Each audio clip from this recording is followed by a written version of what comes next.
ciidamada bilayska ee gobolka Sool gaar ahaan degmada Laascaanood ayaa soo qabtay khamri aad u tiro badan kaasoo lagu soo bandhigay maxkamadda magaalada Laascaanood horteeda waxaana ka soo qayb galay khamrigaasi soo qabashadiisa gudoomiyaha gobolka Sool Cabdiqani Maxamuud Jile mayorka degmada Laascaanood Cabdicasiis Xuseen Taarwale iyo taliyaha bilayska ee gobolka Sool Maxamed Salebaan Gooni khamrigan ayaa lagu burburiyay goob fagaara oo ay dadku isugu yimaadeen muddooyinkan ugu dambeeyay bilayska gobolka Sool ayaa laga dagaalamayay khamri la soo gelinaya magaalada Laascaanood sidoo kalena waxa gabi ahaan la joojiyay soo gelinta qaadka waxa maxkamadda hor yaalla ummaduna ay daawanayso waxa soo ah khamri waddanka laga soo geliyay dhinacan Itoobiya khamrigan oo ciidamadu ay ku soo qabteen meelo kala duwan dadkii lagu soo qabtay qaarna la xukumay qaarna ay carareen iyo baabuurti oo la hayo lagu soo geliyay waddanka oo ka codsanayna hadduu 5 litir wato iyo hadduu 100 wato in ay ciidamada iyo qaybaha ku shuqul leh ay wargeliyaan khamrigu marka walaal waxaan leenahay wixii hore u cabeynay Ilaahay ka cafiyo wixiina dambeena iska daaya 285 dhalo ama litir weeye khamriga hortiina yaala 3 meelood baa laga kala qabtay gaadiidkoodiiba 2 qolana waa xukuman yihiin waa sabaxsadeen waa la helayaa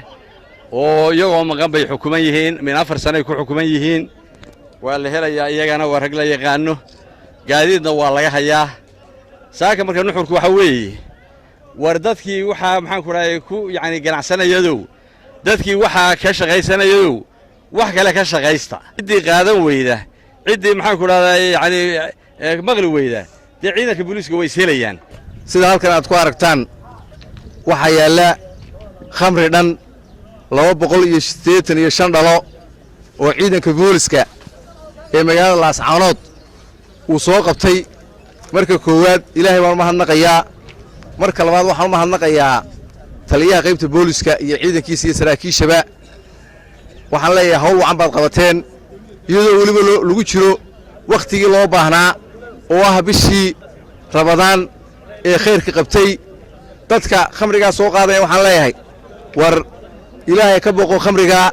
iska daaya iyadoo maal Ramadaan tahay wixii adduunka ugu xumaa ee la isugu yimaado oo khamri ah khamrigu waa hooyada xumaanta oo dhan wax kasta xun dadweynaha iyo ragga ka ganacsada iyo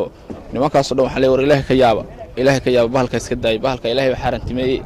aayad quraana ku soo degtay wax sahlan ma aha damaanad ma leh oo saamaxaad ma leh